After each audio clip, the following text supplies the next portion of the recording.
Welcome to డీజెస్ recipe book. ఈరోజు అయితే రెసిపీ బుక్లోని recipe restaurant style set dosa చూసారు కదా। ఎంతో సాఫ్ట్గా స్పాంజిలా ఉండే ఈ దోశకి వడకర్రీతో కానీ కోకోనట్ చట్నీతో కానీ సర్వ్ చేసుకున్నా అంటే ఎంతో టేస్టీగా ఉంటుందండి। ఈ వడకర్రీ రెసిపీని అయితే మన ఛానల్లో ఆల్రెడీ ఉన్నదండి, మీకు కావాలనుకుంటే డిస్క్రిప్షన్లో లింక్ని ఇస్తాను, మీరు చూడవచ్చు। ఇంట్లో ఎలా చేసుకోవాలో ఈజీగా ఇప్పుడైతే వీడియోలోకి వెళ్ళి చూసేద్దాం। ముందుగా ఒక పాత్రను తీసుకొని అందులో 3 లోటాల పచ్చి బియ్యాన్ని వేసుకోవాలండి।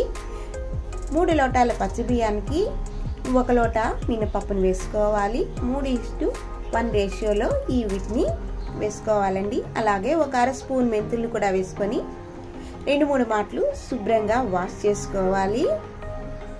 ఇలా వాష్ చేసుకున్న దాంట్లో తగినన్ని నీళ్ళను కూడా వేసుకొని ఒక 4 గంటల సేపు అయితే నానబెట్టుకోవాలి। దీనిని గ్రైండర్లో వేసుకోవడానికి ఒక 10 నిమిషాల ముందు మరొక పాత్ర తీసుకొని అందులో నేను ఏ లోటాతో అయితే బియ్యం తీసుకున్నానో అదే లోటాతో 1 లోట అటుకులను తీసుకున్నాను। ఇవి పల్చటి అటుకులు, అందువల్ల 1 లోటా తీసుకున్నాను। అవి లావు అటుకులు అయినట్టయితే మీరు అర లోటా తీసుకుంటే సరిపోతుంది। వీటిని కూడా శుభ్రంగా వాష్ చేసుకొని నానబెట్టుకోవాలి।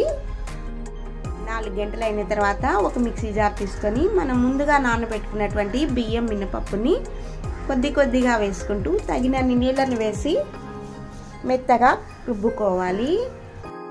అలాగే ఈ వీడియో కనుక మీకు నచ్చినట్టయితే ఒక లైక్ని అయితే చేసేయండి। మీరు చేసే లైక్ వల్ల ఈ వీడియో మరికొంతమందికి రీచ్ అవుతుంది। చూసారు కదా, ఈ మాదిరిగా మెత్తగా అయితే ఉండాలి। ఇప్పుడు మరొక పాత్ర తీసుకొని మనం రుబ్బుకున్నటువంటి ఈ మిశ్రమాన్ని అందులో వేసుకోవాలి। ఇలా మొత్తంగా రుబ్బుకొని ఆఖరిలో మనం రుబ్బుకునేటప్పుడు మనం ముందుగా నానబెట్టుకున్నటువంటి అటుకులను కూడా వేసుకొని రుబ్బుకోవాలి। మీరు కనుక నా ఛానల్ని మొదటిసారి చూస్తున్నట్టయితే తప్పకుండా సబ్స్క్రైబ్ చేసుకోండి। అలాగే బెల్ ఐకాన్ని ప్రెస్ చేయడం మర్చిపోవద్దు। బెల్ ఐకాన్ని ప్రెస్ చేసినందువల్ల నేను పెట్టిన ప్రతి వీడియో మీకు నోటిఫికేషన్ రూపంలో అందుతుంది। ఇలా మొత్తం రుబ్బుకున్న తర్వాత ఇందులో తగినంత ఉప్పును కూడా వేసి ఒకసారి బాగా మిక్స్ చేసేసి మూత పెట్టి 8 గంటల సేపు కానీ లేదా ఓవర్ నైట్ కానీ దీన్ని ఫర్మెంటేషన్ చేసుకోవాలి।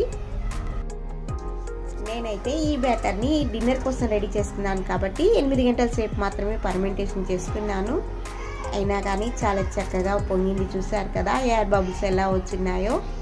ఇప్పుడు ఒకే డైరెక్షన్లో ఒకసారి బాగా మిక్స్ చేసుకొని మరొక పాత్రని తీసుకొని మనకి ఎంత బ్యాటర్ కావాలో అంత బ్యాటర్ని మనం ఆ పాత్రలో వేసుకొని మిగిలిన బ్యాటర్ మీద మూత పెట్టి ఫ్రిడ్జ్లో కనుక పెట్టుకున్నామంటే 2-3 రోజుల దాకా అయితే ఉంటుందండి।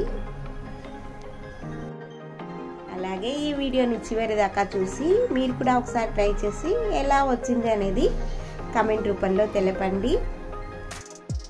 ఇప్పుడు పిండిని చెక్ చేసుకొని పిండి గట్టిగా ఉన్నట్టయితే కొద్దిగా నీళ్ళని యాడ్ చేసుకొని పల్చని చేసుకోవాలి। చూసారు కదా, ఈ కన్సిస్టెన్సీలో ఉండాలి। ఇప్పుడు స్టవ్ వెలిగించి పెను పెట్టుకొని పెను హీట్ అయిన తర్వాత కొద్దిగా ఆయిల్ని అప్లై చేసుకొని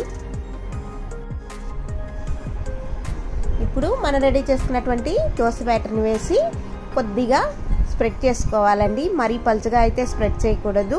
ఇప్పుడు కొద్దిగా ఆయిల్ని కూడా వేసుకొని మనం దోశని కాల్చుకోవాలి। చూసారు కదా, హోల్స్గా వచ్చాయంటే మనం రెడీ చేసిన బ్యాటర్ పర్ఫెక్ట్గా ఉన్నట్టు।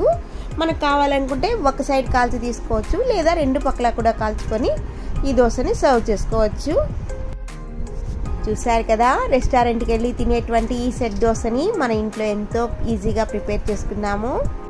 ఇలాంటి మరెన్నో టేస్టీ రెసిపీస్ కావాలనుకుంటే మన ఛానల్ని అయితే సబ్స్క్రైబ్ చేసుకోవడం మర్చిపోవద్దు। మరో వీడియోలో మళ్ళీ కలుసుకుందాం।